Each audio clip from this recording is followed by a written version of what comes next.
التقدم باتجاه قرية.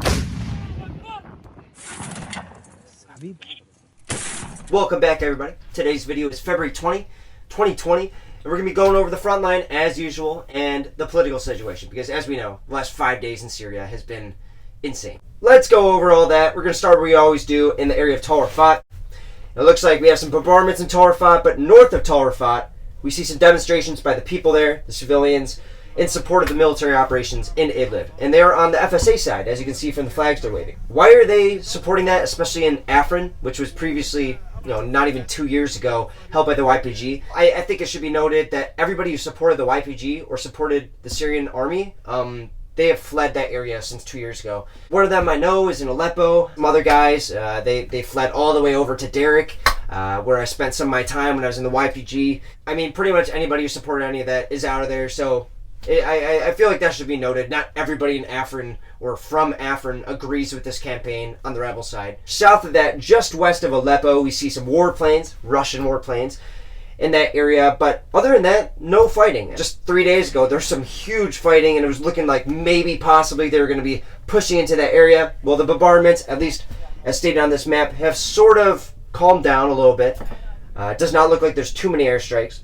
And west of that, we see, it looks like a car bomb, and it has injured somebody just in this northwestern area of Idlib. Now, I think it should be said, this is pretty close, like within probably 30 kilometers from where Baghdadi was killed. Baghdadi being the ISIS leader, the guy who started it all, al-Baghdadi.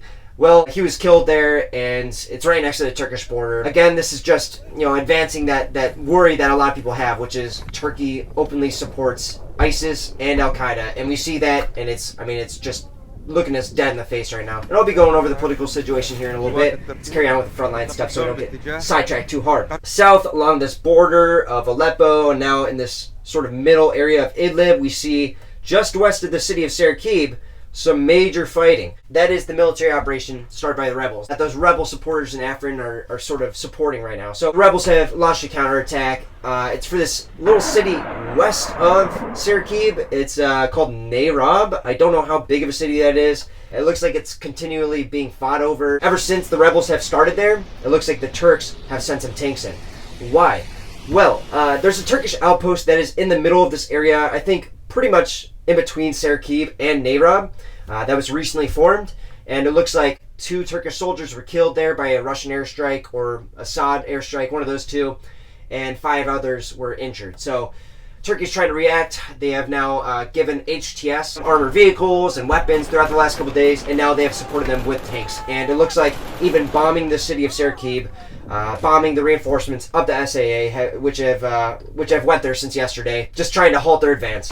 I don't know what's going to come of this. I think the major thing that should be noted from this little conflict down here is the political situation, which is that the U.S. supports the Turkish invasion. They have openly stated that. They now support the Turks with this. And the Turks, in response to this newly found support by the U.S., is asking them for the Patriot missiles. The Patriot missiles, if you guys don't know what that is, it's basically, they're these surface-to-air missiles. They're really effective. They can shoot down ballistic missiles as well as aircraft.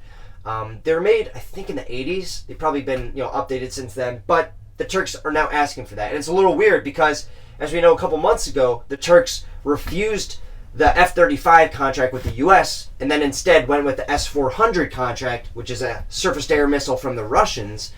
But now, since the Russians are going against the Turks, now they're asking for the Patriot missiles from the U.S., which, you see how this is, the triangle sort of, like, hot potato of this war is ridiculous. I mean, I was talking about it a little bit yesterday with Russia and the U.S., the little car crash, but why are they doing this? It's because Turkey is, both in geography and also politically, they're on the verge of jumping into the Russian side versus NATO, right? Because NATO is like the European and American Union to go and keep the Russians and the Chinese at bay. Well, Turkey is right in the middle of that, and everybody in the world, NATO and Russia, are trying to fight for their influence, but they're also not trying to let them become too powerful, like the Ottoman Empire back 100 years ago or whatever. So, hey, we'll see what comes of that. It looks like that fighting is going to happen. I don't think the rebels will be that successful in this whole pocket. I think that tomorrow or the next day, we're not going to see much advances, even with the Turkish support. The HTS can only do so much, and as we know, the SA have been really powerful. If we look a little bit more west, it looks like a woman was injured due to an airstrike. again, I mean, they're kind of indiscriminate. And one thing that I missed in Syria that I want to get back to is it looks like the SA have targeted this village there with ballistic missiles, and it looks like this one didn't detonate correctly, probably like skidded across a rooftop or something. I'm not too sure. Well, ballistic missiles is kind of crazy. I mean, stuff is going down there, Syria. I don't want to make any speculations. I don't really have any ideas of what's going to happen, but that is the news on the front line. If we move to the Rojava area, the only news we have here is some artillery fire in Tel Tamer, which is normal.